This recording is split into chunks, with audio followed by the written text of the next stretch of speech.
السلام علیکم بہنوں اور بھائیوں، میں محمد خورشید خان اردو ادب کی جانب سے ایک بار پھر آپ سے مخاطب ہوں ایک نئے ویڈیو کے ساتھ، جس کا عنوان ہے دلی اسکول یا دبستان دلی۔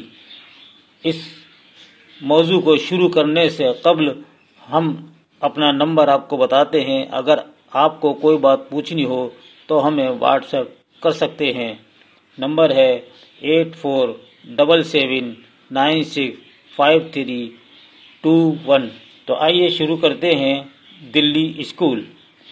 دلی اسکول زبان و بیان کی چاشنی کی بنا پر اردو شاعری کی تاریخ میں اپنی انفرادی شناخت رکھتا ہے۔ شاعری میں ایک طرف جہاں تصوف کے مختلف پہلوؤں کی آمیزش دیکھنے کو ملتی ہے، وہیں زندگی کے حسن کے ساتھ مایوسی اور افسردگی کی جھلک بھی دکھائی دیتی ہے۔ جب نادر شاہ اور احمد شاہ ابدالی کے حملوں نے دلی کو تباہ برباد کر دیا اور مرہٹوں نے دلی کی رہی سہی رونق کو ختم کر دیا تو چاروں طرف افراتفری کا ماحول تھا۔ مغلیہ سلطنت اپنے آخری سانس پورے کر رہی تھی۔ میر تقی میر، محمد رفیع سودا، جرات، انشا اور مصحفی وغیرہ شعراء دلی چھوڑ کر لکھنؤ کوچ کر گئے۔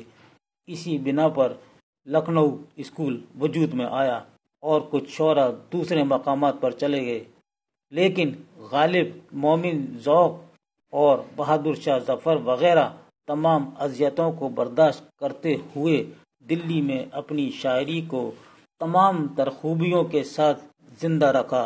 حقیقت یہ ہے کہ دلی اسکول کی نمائندگی انہی شعراء کے کلام سے ہوتی ہے۔ دلی اسکول کی بنیادی کڑی شاہ نصیر کی شاعری کے حوالے سے کر سکتے ہیں۔ شاہ نصیر دلی کے رہنے والے تھے۔ بادشاہ شاہ عالم ثانی کے دربار میں آپ کی رسائی تھی۔ اسی وجہ سے دلی کے اہم شعراء میں نصیر کا نام سب سے صفحے اول میں آتا ہے۔ جب جرات، انشا اور مصحفی دلی چھوڑ کر لکھنؤ چلے گئے تو شاہ نصیر ہی اہم شاعر کی حیثیت سے دلی میں موجود رہے اور اپنی زندگی کا زیادہ وقت دلی میں ہی گزارا اور یہیں آپ کا انتقال ہوا۔ اسی وجہ سے شاہ نصیر کا شمار دلی اسکول کے بنیاد گزاروں میں ہوتا ہے۔ شیخ ابراہیم ذوق 1789 میں دلی میں پیدا ہوئے۔ وہ ایک سپاہی کے بیٹے تھے اور ذوق شاہ نصیر کے شاگرد تھے۔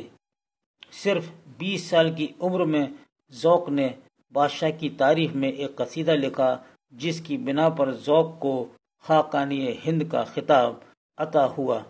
اس وقت بہادر شاہ ظفر مغل سلطنت کے ولی عہد تھے۔ اسی وقت بہادر شاہ ظفر نے ذوق کو اپنا استاد بنا لیا۔ بہادر شاہ ظفر جب مغل سلطنت کے تخت پر جلوہ افروز ہوئے تو انہوں نے ابراہیم ذوق کو اپنی سلطنت کا ملک الشعراء قرار دیا، جس کی بنا پر ذوق کو اور چار چاند لگ گئے۔ بہادر شاہ ظفر کی سلطنت میں ذوق کو بہت مقبولیت ملی اور کوئی دوسرا شاعر ان کا مقابلہ نہیں کر سکا۔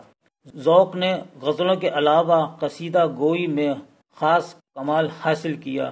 دلی کی محاوراتی زبان ذوق کی شاعری میں جادو جگاتی ہے۔ دلی کی مخصوص تہذیب اور ثقافت ان کے شعور میں رچ بس گئی تھی۔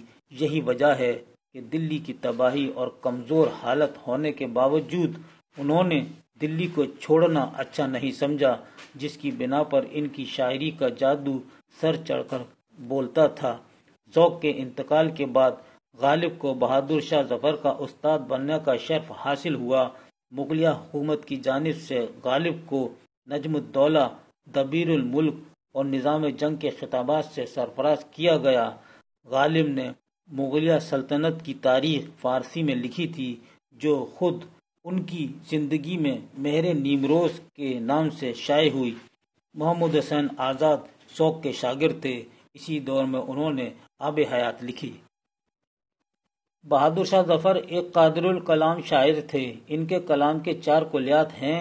ان کے کلام میں جو درد ہے وہ ان کے دل کی آواز ہے۔ دلی کی تباہی و بربادی کا کرب جس شدت کے ساتھ ان کی شاعری میں بیان ہوا ہے وہ کسی اور کے قلم سے وجود میں نہیں آ سکتا۔ جس وقت مغلیہ سلطنت اپنے آخری سانس پورے کر رہی تھی، اس کی تڑپ، کسک اور سیاست بہادر شاہ کے کلام میں جھلکتی ہے۔ دلی اسکول کے نمائندہ شعراء غالب، مومن، ذوق اور بہادر شاہ ظفر کی بدولت اردو زبان و ادب اور شاعری کو بڑا مقام حاصل ہوا۔ انہوں نے دلی کو عام بول چال کی زبان میں سادگی، نغمگی اور موسیقیت کو جگہ دی۔ ان شعراء نے اردو شاعری کو خوشگوار اور مستحکم روایت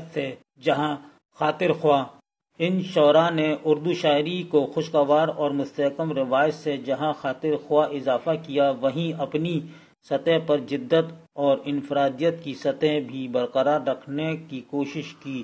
اپنی شاعری کے ذریعے انہوں نے نہ صرف اپنی زندگی کے داخلی کرب کو پوری شدت کے ساتھ بیان کیا بلکہ اپنے عہد کے سیاسی، معاشی، اخلاقی اور تہذیبی انتشار کو بھی برقرار رکھا۔ یہی وجہ ہے کہ ان کی شاعری میں دل کی دھڑکنیں سنائی دیتی ہیں۔ آئیے دلی اسکول کے نمائندہ شعراء کے نام ایک بار آپ کو پھر بتا دیتے ہیں۔